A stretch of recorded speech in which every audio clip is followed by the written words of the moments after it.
On the edge of a remote canyon in the Texas Panhandle, something is stirring that hasn't thrived here in more than a century.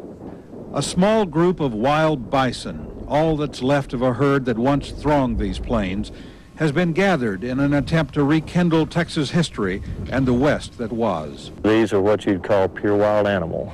They've never been contained in a set of pens. They've never come up to a fence they couldn't go through or go over. And so we're dealing with a strictly nothing but a wild animal. The project is the brainchild of Roy Welch, a Texas wildlife biologist who's trying to save the animal from extinction. What makes this herd unique is that they're the last representatives of the Southern Plains bison. The last remnant of a herd whose genetic makeup hasn't changed in 12,000 years, but now is struggling to survive.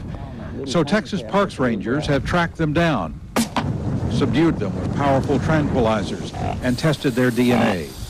The true purebreds were tied, branded, and transported to their new home at Caprock Canyons State Park, where in semi-captivity, biologists are trying to safeguard the next generation.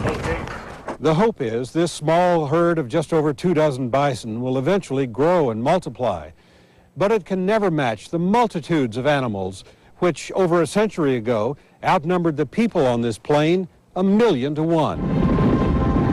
Hollywood can only guess at what it must have been like when bison ruled these plains. But the real history of their demise is much darker. In the 1870s, frontiersmen decimated the herd for their hides.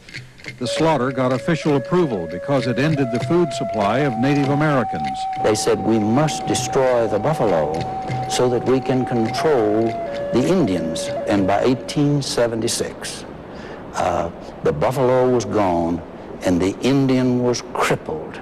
So the buffalo and the Indian went down together. The Southern Plains bison would be no more than a relic in this museum had it not been for a rancher of the time named Charles Goodnight. He saved a few from the hunter's rifle by corralling them on his ranch. Their direct descendants are the seed group of today. We would like to bring this particular genetic strain of buffalo or bison back into the forefront where we can scatter them out across the state of Texas, because it's not just a state, but it's a national treasure as far as we're concerned. A treasure that will be monitored closely for the next few decades until they grow strong enough in number to roam free again. Larry Weidman, NBC News, Kittiquay, Texas.